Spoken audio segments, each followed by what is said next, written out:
That's not my bike. Parking Buddy though, that's my bike.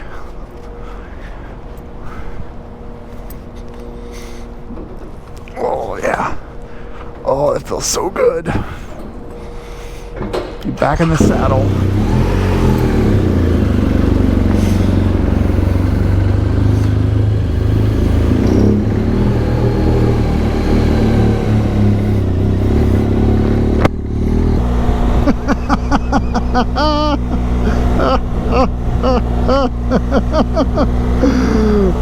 Well. Happy Thursday. It's May 25th. I'm still working, but I'm heading home for lunch, and then I'll work for a few more hours from the house. Yeah. Hi everyone, it's Adam here.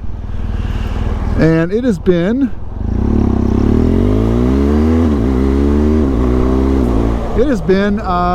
7 weeks and 1 day since my surgery. 7 weeks and a day. So I'm going to talk about rotator cuff recovery. It's actually not rotator cuff, it's my labrum. And kind of go through what that process has been like, and kind of just fill you all in on what's been happening since that surgery on April 5th. But I did publish a video after my surgery, but that video was on the motorcycle, was recorded before the surgery, obviously. So I haven't been on the motorcycle since then. I've touched the bikes. I've been in the garage and moved around a little bit and sat on them, made vroom vroom sounds, but I have not. I've not ridden one since my surgery on April 5th, and I think what I've learned is that pretty much every person that owns a BMW has had shoulder surgery. That's what I've learned. And so there's not really much here that I'm going to teach you about, I guess, because you're like, oh yeah, I've been there, done that. I'm on my 12th shoulder surgery, Adam. You know, I've got some great comments and messages and stuff from people, and so you know, that's been interesting to learn about that, you know, how everyone has pretty much gone through the same shit. And you know, I'm not a unique, beautiful snowflake, but I wish I was. So April 5th is my surgery, and I basically, leading up to that surgery, I started working out a lot, you know, shoulder exercises, arm and shoulder exercises, to kind of prep myself for that you know, a faster recovery. I lined up with a physical therapist, showed up that morning, they put me under, and I woke up for about an hour later, anesthesia, already in a sling, in a wheelchair, and my wife was there, you know, to put me in the car and take me home, basically. And so that first 3 days after surgery, so, you know, Thursday, Friday, Saturday, I was taking some Oxycontin they prescribed to me. I was taking naproxen, which is a inflammation. And by the way, I want to take the back way for you guys to have it faster, but I just didn't do it today because. So sorry for the traffic. I really apologize for the traffic. Anti-inflammation med that they had me on.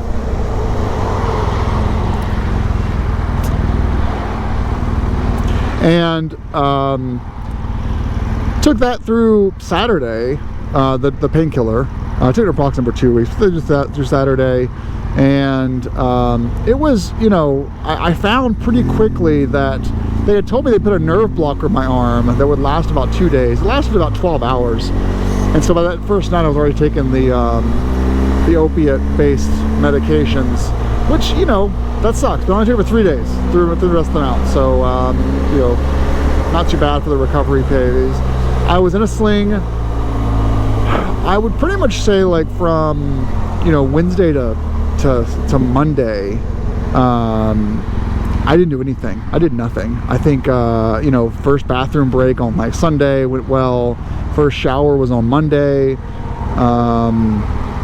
but like fully immobilized. The shower was, you know, remove my arm from the sling, which was, you know, which was scary, but luckily it worked. And so, you know, I ended up going back to work that Monday after surgery, one-handed. And by that it means just like being in the lazy boy. And I know this content's boring, but I'm just trying to share the story because I only have a limited amount of time before I'm going out of town again tomorrow. In the lazy boy, typing with one hand or typing with my voice prompts, and just trying to do the job. Luckily, work was super like patient with me on the amount of work they expected from me to be able to get done. But yeah, I'm so stupid too. I told my wife I was gonna take the back way home today because there was a tractor trailer that was wrecked up here, and so I'm stupid for doing this way. I don't know why I did this way. Anyway, it took me in the sling about, well, here's the thing. I started taking the sling off and doing activities around the house after a week. Wasn't supposed to, but I did. And I started kind of being a bit more mobile. I started putting away cups and glasses and, you know, making my coffee and making sandwiches and stuff. And we're talking about not activating my shoulders, activating my bicep, just moving the bicep in and out. And then I started typing with, you know, the hand out of the sling on the laptop after 2 weeks. And all the while, my physical therapist was like, absolutely not. No movement for 6 weeks. You can't move for 6 weeks. Only time you're out of the sling is when you're showering or when you're with me. Because the re-injury is so high. And I may one day re-injure it. Probably will, statistically, given my hobby of motorcycling. But what I had, is this off? There we go. What I had felt inside was that, you know, this level of activity is not that bad, and I can handle it, you know, and I ended up recovering much faster than I thought I would. And like I'm talking about, like right now, I'm on week 7. And I'm actually on week 12 as far as my recovery goes. What that means is like my arm, you know, I'm sleeping my arm over my head. I am picking things up, you know, that are pretty heavy. I am doing push-ups, doing sit-ups. I am, you know, my doctor at the week 6 visit was like, you're about 3 weeks ahead of where you should be. Physical therapist this morning was like, we're lifting 15 pounds now, and you know, you're doing great. And so the recovery has been really fast. I'm not supposed to be riding until the start of the 3rd month. We're at the start of the 2nd month, and I'm already riding just around town. No trips, just around town riding. So, you know, with that kind of summarizing there, I think that the way I recovered was totally fine for my body. But hey, do what you got to do as far as your recovery. It was week 2 that I met my physician, and he said, and I took my arm out of the sling with him. I raised my arm around, moved my shoulder around a little bit. He's like, you're doing great, keep it up. And so I started physical therapy. And I would say physical therapy, the way the recovery works is like weeks 2 to 4 are just like stretching. A lot of stretching and like making sure your shoulder doesn't freeze up. Weeks 4 to 6, well, let's introduce some like isometric exercises, like holding on to this band and moving with your legs, you know, or pushing your arm against a door frame inside and outside, or pushing your arm against a wall, up the wall, and basically just like stretching yourself out and just activating some of those tiny muscles. It was week 6, so, you know, week and a half ago, that I started actually like doing more lifting. And by that I mean like 5-pound dumbbell and curling, you know, to fatigue.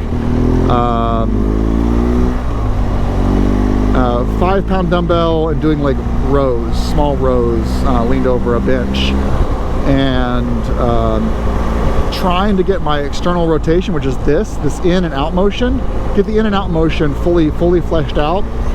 And the one thing that I still can't do at the start of week 7 or start of week 8 is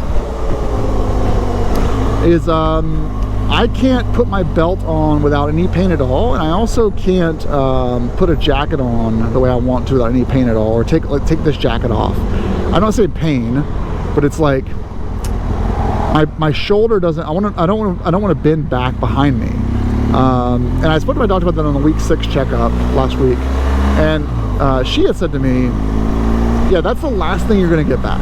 The reach, so the getting into handcuffs position, you know, pretending you're in your handcuffs, your arms are behind you, that is going to come back to you like the last thing. I'm talking about like works months 4, 5, 6, even 8. Don't push that. Certainly don't get arrested in the next, you know, couple of months. But you know, that is something that just takes time. And so with that in mind, if you ignore that rear rotation, everything else is way ahead of schedule. Putting the arms over my head, all the way back, doing half circle of my shoulders, so not really, you know, not full shoulder rotation. Cooking, riding motorcycles, driving my car, you know, picking things up, putting on my backpack, attending meetings all day, slouched over a desk. I constantly know my shoulder is there, and what I mean by that is I'm getting like, I always have a 1 or a 2 out of 10 pain, ache, a 1 or 2 out of 10 ache. It's constant. I'm always aching, and it never goes away. If I'm sleeping and I get up to go pee, it's there. I know it's there. If I roll over onto it, I know it's there. It's like there's no motion that I do that doesn't my body isn't saying, hey, my shoulder's still broken. But what I told my physical therapist this morning, after we had done like whole push-ups, was that the pain I'm in now is identical to what I had before I had surgery. So like, I'm actually in a really good place in that, like, if it's getting better from here, that's awesome. Like, you mean that this is the worst pain I'm going to feel going forward? It's only going to get better from here? That's great. And so I'm actually really excited about like that possibility of being able to improve from here. And so yeah, recovery has been fantastic. A couple of things that I was surprised able to do. So like, I mowed the lawn last week, which was great. I'm pulling, you know, getting 5-gallon jugs into the house out of the car. I am, you know, working all day, playing with the dog. Me and the dog went on almost daily, I would say 5 days a week, long walks, at least 1 mile in the morning and then half a mile at night. And then on the weekends, we started doing 2-mile hikes on the weekends. And then by the 4th week, we were doing 8-mile hikes, and now we're doing, you know, regularly 6 to 8-mile hikes that are more strenuous together. So that's been great. He's enjoying it. I'm enjoying it. I'm not allowed to do running yet. They said, now, granted, like on our morning 1-mile walk, I'm doing little sprints of like 100-yard slow jogs, and like trying my best to like isolate and not bounce too hard on my legs to upset the shoulder going up and down. So I'm doing like run walks, but I'm not supposed to be doing running, tennis, swimming, you know, racquetball, baseball until the 4th month starts. So I'm 2 months out from being able to, like, you know, do swimming or baseball or basketball, golf, for example. Again, always been with my body. If I have full rotation at month 3, I might get cleared for running. But they're just wanting to make sure that I'm not doing any extra stress on it. And then the last thing they've told me is like, listen to your body. Like right now, motorcycling, I'm fine. You know, I can't fall in it, but I can do this full motion here, and it's fine. And so like, you know, as long as I'm okay with it and I don't feel any discomfort, then there's really no reason not to do this kind of stuff, just as a way to keep rebuilding. And so basically like live your life and get stronger, but just constantly be doing the stretches and the very isolated muscle building activities, and like just keep building up the flexibility in the muscles so that arthritis and frozen shoulder doesn't form, and keep that going. And that's the way I'm going to recover. So with that, I don't have much else to share with you on this video. I'm not, it's boring riding, it's a boring topic for most of you, but you know, I've been appreciating all of the like comments and stuff you've been sending me, and just sending me notes and emails and stuff. I appreciate that very much. But I am healing. I'm going to start commuting to and from work if I feel like it, and if I wake up feeling pretty good, I'll be commuting on the bike. And the goal is to take the motorcycle up to New Hampshire for the month of July and ride around in Vermont and New Hampshire on the bike, on road, not off road, or you know, dirt roads, but not like trail riding. So I'll be riding the GS around, and then I'd like to, you know, ride around a bit more, start taking trips in August and September on the bike. But yeah, I mean, I think that, like, you know, the whole thing not running for a year, it's possible. But as it stands, you know, pending a setback or a re-tear, I'm doing pretty good. I'm feeling really good. And so I think that in the next 4 weeks, I'm going to gain enough confidence to start doing some, you know, longer rides, and then spend all month in New Hampshire riding around in the trails, in the dirt roads. I'm relieved, by the way. So that's my update. And man, I feel bad, guys. Well, every time I post a video of me stuck in traffic, people are like, "This shit's boring." I know, it's really, really boring. I'm sorry, but I can't do much about it. I should have taken this way home. It's my fault. But thanks for watching. And y'all right, say take care. Happy sunburn. And I'll see y'all soon if you live in the Northeast.